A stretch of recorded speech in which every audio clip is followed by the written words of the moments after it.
Well, hey, good evening. Welcome back to my gardening show. Hi. Well, we're just kind of hanging out tonight. Hey, Livy, you can get in here too if you want. Okay. We're looking at the garden.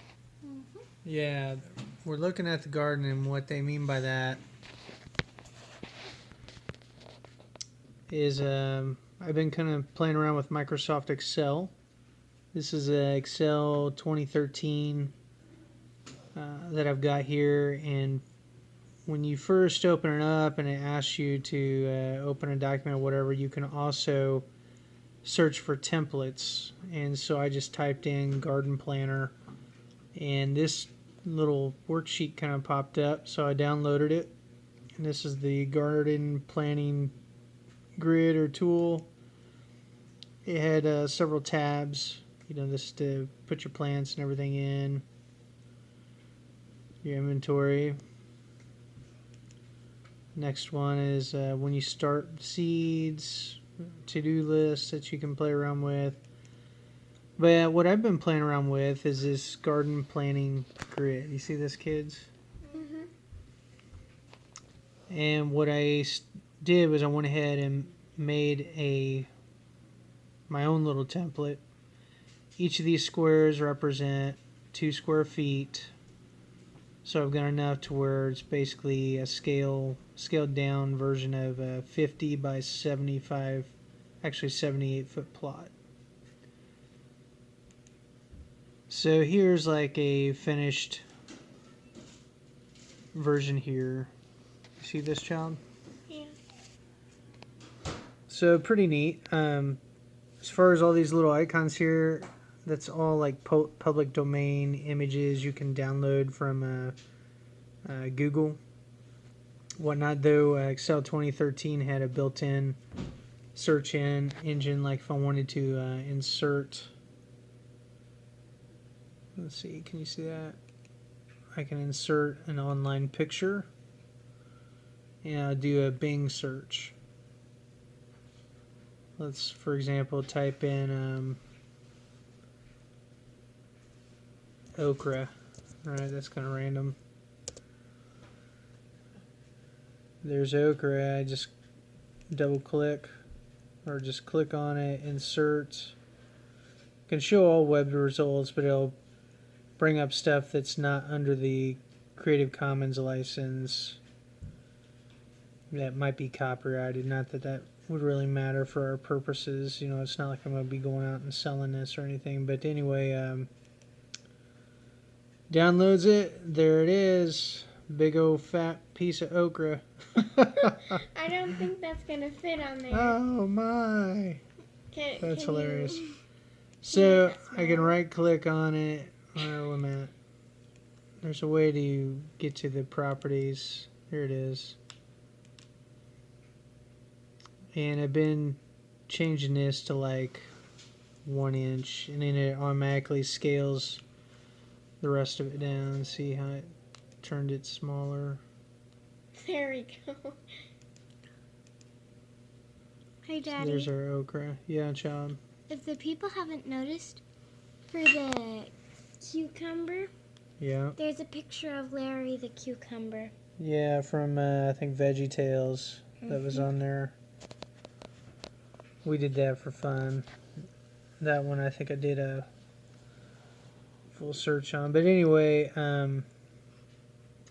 pretty neat. So I've just got these images out to the side, just all the various vegetables we like to eat over here, and just plotted them in. Well, first of all, kind of made the walking paths. They're going to be 2-foot walking paths. So I've got them.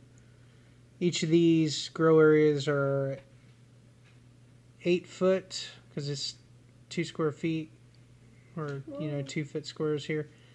8 foot by 24 feet. So pretty decent size plots. Now, as far as and these are trees, just represent trees that are actually on the property we're going to be kind of growing stuff on this year in my dad's house. So I just plop down what I want, and I picked one of these and controlled C, yeah, Control C to copy, and then clicked on a square, Control V to paste, and then just made my first one as big as I wanted, and then copied that, and then started pasting them in to fill up the bed. Right? Pretty easy to do, right, John? So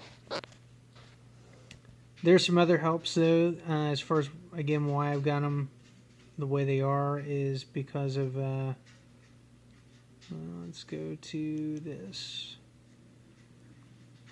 Elliot Coleman's vegetable crop rotation. I've read some of his books, and he's pretty knowledgeable, runs a pretty successful operation, I think, up in Maine.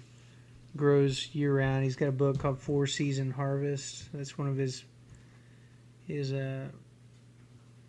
most popular books. He grows stuff in like polytunnels and everything year round. Anyway, he's got this little rotation. It's based on kind of his experience and some research that he's done and maybe some others have done that show kind of a good order to plant things in.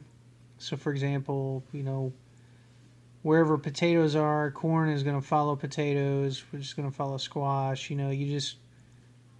You follow wherever, whatever's in this bed, the vegetable that is going to follow will be there next year. So you kind of work your way around the circle, or the oval rather. So if we go back to this, it's going from left to right. So these beds, corn will be in these beds next year, and these beds, so on and so forth. This stuff here, the lettuce, cabbages, kale, all that, will be over here where corn is. What's going I think it might be a stink bug. Those things like to get. Yeah. For whatever reason, there were like a ton of stink bugs at the house this year, and there's a few of them that have decided to overwinter. We've been finding them. They've been getting in the house somehow. As we find them, we kill them. So The sound is terrible. yeah, the smell isn't that great either. But anyway, so just pretty neat stuff. We're just kind of getting an idea how we want things. It's not necessarily going to look like this, as far as where stuff's at, but gives you something to go on. And let's see, so I got this thing on crop rotation. Downloaded this from Johnny Seeds. It's on Cover Crops, various ones they sell. The purpose, a description. Pretty neat. And then this last one's on companion planting. Shows what goes good, what's not so good with each other.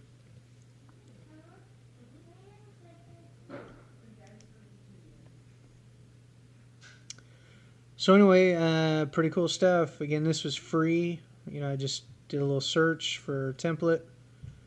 Typed in garden template. It came up with this, and then I just customized this for something that I can, work with, and just made a blank one to start with, and then just copied that, and I'll go back to the blank to start the next one. The reason why these are so big is so that they're easy to erase. If I decide to switch stuff up, I'm only deleting 3 icons instead of 24 or whatnot. So what do you guys think? Good. Good? Yeah, good. Should be fun this year. You guys looking forward to next year? Yes. Yeah. All right. Well, you ready to tell everybody goodbye? Goodbye. Goodbye. Till next time, happy gardening. Bye.